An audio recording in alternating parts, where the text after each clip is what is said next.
და ახლა მინდა სიდრზე, ანუ როგორც მეორენაირად მას უწოდებენ ვაშლის ღვინოზე ვისაუბროთ. როგორც იცით, სიდრი ერთ-ერთი უძველესი მსუბუქი ალკოჰოლური სასმელია, რომელიც ხილის ძირითადად ვაშლის წვენის დადუღების საშუალებით მზადდება. ამჯერად კი მინდა მოგიყვეთ ქართული კრაფტ სიდრის ბრენდის შესახებ, რომელსაც ზაქარა ეწოდება. ახლა შემოგვიერთდა ჩვენი სტუმარი, სომელიე, ღვინის ექსპერტი რეზი ცეცხლაძე და ის უფრო მეც მოგვიყვება ქართული სიდრის შესახებ და მე ერთი სული მაქვს, როდის გავსინჯავ ეს ბოთლი და გამარჯობა. მადლობა პირველ რიგში დაინტერესებისთვის. სიდრი მართლაც ახალი პროდუქტი არის საქართველოსთვის, თუმცა ამავდროულად აქვს 2000 წლიანი ისტორია. უძველესი სასმელია. ჩვენთვის არის ახალი, რაღაცა პარადოქსული არის, ჩვენთვის ახალია, მაგრამ ამავდროულად ძალიან ძველია. ნელ-ნელა ხდება პოპულარული სოფლიოს გარშემო, მათ შორის საქართველოშიც. მოიხმარენ როგორც ამერიკაში, ევროპაში, აზიაში. ასე ბრიტანეთი, საფრანგეთი, ესპანეთი, სიდრი ცნობილია ბრიტანეთში კიდევ საერთოდ ესეთი სასმელი იყო, ეგზოტიკური და გამორჩეული. ეხლა რა ხდებოდა საქართველოში და რა ხდება დღემდე? რაღაცნაირად ჩვენ იმდენად ძლიერი კულტურა გვაქვს და იმდენად მაგარი ღვინოები გვაქვს, იმდენად ხარისხიანი ღვინოები გვაქვს. ჩემი ახლა პირველადი პროფესია არის მეღვინე და რა თქმა უნდა, მე მესიდრე. ასე ვთქვათ. ღვინოს სულ დავიცავ, რა თქმა უნდა, სიდრთან ერთად და სიდრის არსებობის უფლება აქვს ღვინოსთან ერთად. თუმცა რა ხდება? თითქოს სირცხვილი იყო ყოველთვის, რომ ვაშლის ღვინო გვეწარმოებინა. მაგალითად, საფრანგეთისთვის, ესპანეთისთვის, პორტუგალიისთვის პირიქით არ იყო სირცხვილი. სიდრი იყო ფერმერების, გლეხების სასმელი. ეს არ იყო ეს ბურჟუა და მდიდრული სასმელი, მოიპოვებოდა მარტივად ვაშლი, იწურებოდა, ფერმენტაციას გადიოდა და ასე შემდეგ. თუმცა საქართველოში ეს თითქოს ცოტა სირცხვილი იყო. ანუ იდეა იყო, მაგრამ განხორციელებას არ იწყებდი. როდესაც ვაზის ღვინო არსებობს საქართველოში, გასაგებია. თუმცა რა გვაჩვენა ახლა თანამედროვე ალკოჰოლის ბაზარმა და რა გვაჩვენა თანამედროვე მომხმარებელმა? გვაჩვენა ის, რომ მას უნდა რაღაც ცქრიალა დაბალალკოჰოლური, ისეთი რომ ძალიან დიდ თრობაში არ შევიდეს, ჯანსაღი ცხოვრების წესი შემოვიდა ჩვენს დღის წესრიგში უფრო მეტად, შესაბამისად ჯანსაღი ცხოვრების წესი და მაღალი ალკოჰოლი ცოტა რთულად მეგობრობენ, ამიტომ დაბალი ალკოჰოლი, სიცქრიალე, სიჯანსაღი შედარებით და ასე შემდეგ უფრო მეტად მოთხოვნადი გახდა და 2-დან 8%-მდეა მე მგონი ალკოჰოლის შემცველობა, მე როგორც ვიცი, სიდრში ზოგადად. დიახ. არსებობს სხვადასხვა სიდრის კატეგორიები, ჩვენი მაყურებელი რო არ დავაბნიოთ, თქვათ რომ ეს არსებობს. მშრალი არსებობს და არსებობს ტკბილი. არსებობს დაბალალკოჰოლური და არსებობს მაღალალკოჰოლური. ზაქარა არის მშრალი სიდრი, რომელსაც ძალიან ცოტა ნარჩენი შაქარი აქვს, იმისთვის რომ უბრალოდ უფრო მარტივად გასაგები და მარტივად მისართმევი იყოს და ალკოჰოლი არის 4.5-დან 5-მდე, კონკრეტულად 4.9. ეს არის რაღაც ოპტიმალური ალკოჰოლის რაოდენობა, რომელიც არც ძალიან გათრობს, არც შალად გტოვებს, ასე ვთქვათ, და კარგად მოქმედებს.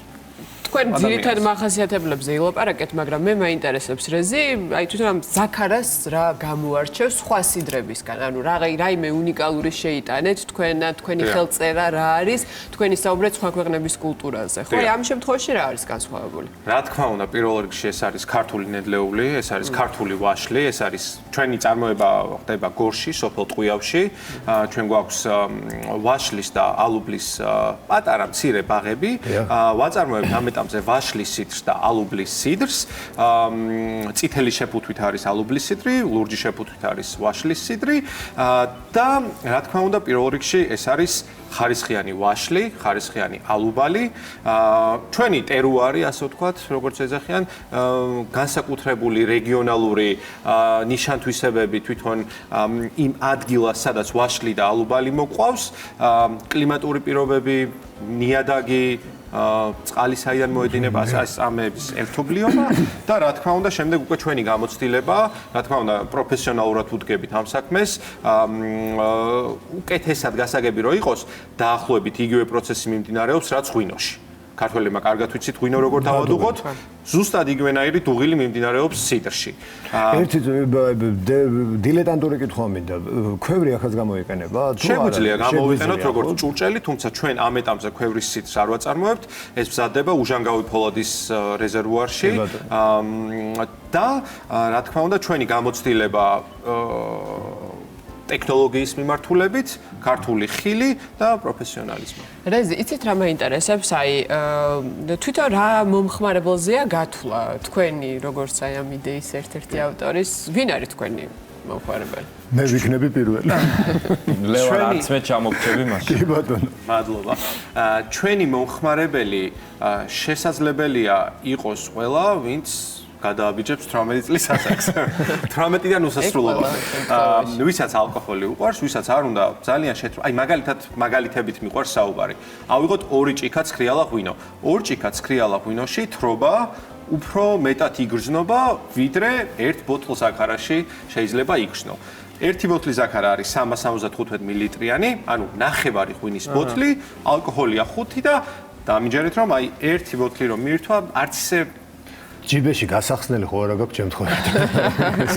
ეს მე ლევან ნუ გეჩქარება, ნუ გეჩქარება. ჩვენი სიდრებია. რეზი, რა მინდა გითხოთ, მე გამიგია ასეთი რამე, ხა არ ვიცი ეს საზღვარგარეთზე საუბრობდით ჩვენ. აის სიდრი, ანუ ვაშლს ყინვას მოუსწრებდნენ, გაიყინებოდა ეს ვაშლი და ამ გაყინული ვაშლიდან გამოწურული სიდრი ბევრად უფრო რაღაცა ელიტურ სასმელად ითვლებოდა. თქვენ ხო არ გეგმავთ თქვენს წარმოებაში რაღაცა ასეთის მოსინჯვას, რომ საინტერესო ტექნოლოგიაა, ღვინოშიც გამოიყენება, ასევე შეიძლება რომ გამოიყენოთ ვაშლში, თუმცა ამ ეტაპზე ჩვენ ვართ იმ პროცესში, რომ დავამკვიდროთ სიდრი როგორც ალტერნატიული ცქრიალა დაბალალკოჰოლური სასმელი, რომელიც შეგვიძლია დავაყენოთ ლუცა და ღვინოს შორის, ზუსტად შუაში, არც ლუდია, ლუდის ალკოჰოლი აქვს და ღვინის ეფექტი აქვს, ასე ვთქვათ, ღვინის გემა. მაგრამ ორივე სეგმენტის მოყვარულებისთვის მისაღებია. ორივე სეგმენტის მოყვარულებისთვის მისაღებია. გავს ცქრიალა ღვინოს, გავს პეტნაც, პეტნატი ეს ახალი სასმელია ქართველების, შეიძლება არის რომ სოფლური მეთოდით დამზადებული ცქრიალა ღვინო. გავს მას და რა თქმა უნდა შესაძლებელია მის დამზადება, უბრალოდ ჯერ ვიწყებთ თავიდან ვიწყებთ ყველაფერს ნულიდან. არსებობს სიდრის ასოციაცია, ვართ 9 მწარმოებელი ბოდიში ამ ასოციაციაში და ხანდახან გვაქვს ხოლმე ფესტივალებიც. აჰა, გასაგებია და რეზი თქვენ ახლა ახსენეთ 9 მწარმოებელი და მე მკითხვა მქონდა მომზადებული თვითონ ბრენდი შექმნის ეტაპზე რაიმე სირთულე გქონდათ თუ არა თქვენ მწერხი ლევანი ძალიან გაცნობიერებულია, მაგრამ ჩემთვის მაგალითად ეს აბსოლუტური სიახლე არის. აი რა სირთულეებს შეხვდით თუნდაც ბრენდის შექმნის დროს და დღეს არის თუ არა ისე თუნდაც აი ეს ინფორმაცია რომელსაც ახლა თქვენ საუბრობთ და აქვე აუცილებლად გითხავთ განიხილოთ თუ არა ექსპორტს. რა თქმა უნდა. სირთულეები, რასაც შეეხება, ყველაზე დიდი სირთულე არის ის, რომ ადამიანებს გავაგონოთ და გავესაუბროთ სიდრზე და შევაყვაროთ სიდრი. ეს არის ყველაზე დიდი გამოწვევა დღეს, რომ ჩვენ ვთქვათ ხმამაღლა, რომ იცით რა, საქართველოში გარდა ლუდისა, გარდა ღვინისა და სხვა დაბალალკოჰოლური სასმელისა არსებობს ახალი ალტერნატიული დაბალალკოჰოლური ცქრიალა სასმელი, რომელიც მზადდება ვაშლისგან და რომელსაც ეწოდება სიდრი. აი ამაზე ვმუშაობთ ახლა. რა თქმა უნდა, ტექნოლოგიას არ ვივიწყებთ.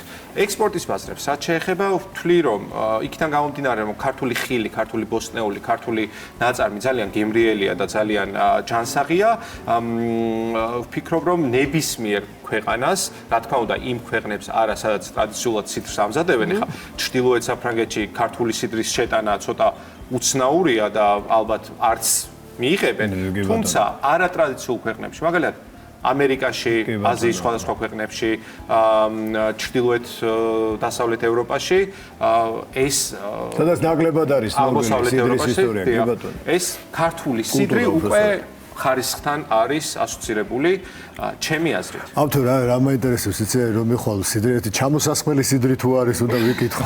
არის. არის. კი, ჩვენ დღევანდელი მდგომარეობით დაახლოებით 350 ლოკაციაზე ვართ წარმოდგენილები. აქედან დაახლოებით 150 ლოკაცია არის ქსელური მაღაზიები, რიტეილი და დანარჩენი 200 ლოკაცია დაახლოებით არის უკვე ჰორეკა მიმართულება, რესტორანი, სასტუმრო, კაფე და ასე შემდეგ. ბევრ ადგილას არის უკვე ჩამოსასხმელი სიდრი, სადაც შეგიძლიათ ზაქარა იკითხოთ ჩამოსასხმელი. კი, ჩამოსასხმელი, გაზიანი და საინტერესოა რა უნდა შეუხამოთ სიდრს. რა უხდება ყველაზე მეტად. სხვათა შორის სიდრი ძალიან კარგი პროდუქტია იმისთვის, რომ ვითამაშოთ შეხამებაზე. სიდრი ეხამება როგორც ასე ვთქვათ სუბუქ კერძებს, ასევე ისეთ სუყე ცხიმიან კერძებს. მარტივია შესაძამებლად ქათამთან, თევზს ძალიან უხდება, რა თქმა უნდა სალათებთან და ჩვენ გვახსენეთ ალუბლის სიდრი, რომელიც ასევე გვაქვს. ვაპირებთ აქვე დავამატებთ, გავაკეთოთ ციტრუსის სიდრი, რომელიც იქნება აჭარული ციტრუსისგან დამზადებული და ციტრუსის სიდრი უკვე ბოდიში ალუბლის სიდრი უკვე ძალიან კარგად შეეხამება უკვე ხორციან კერძებს, ასე ვთქვათ. აი ეხლა აღდგომა მოდის და მარტივ მაგალითს მივცემ ხალხს. ჩაკაფულ შეგვიძლია შეუხამოთ. ასეც ვიცოდი ამას რომ შეუხამოთ თეთრი ვაშლის სიდრი, ხოლო უკვე იქ შემწვარ ხორცს ნებისმიერს ალუბლის სიდრი, თუნდაც ქათამს. იმიტომ რომ ქათამი და რეზი მე ძალიან მიყვარს გულწრფელობა და გულწრფელად მინდა რომ მალე დაგემშვიდობა რომ გავსინჯო. დიდი მადლობა. წარმატებები. და მიეთვით ცივად. წარმატებები ამ წამოწყებას, წარმატებები ზაქარას, ჩვენთან ერთად იყო ღვინის ექსპერტი სომელია რეზი ცეცხლაძე. დიდი მადლობა, წარმატებები.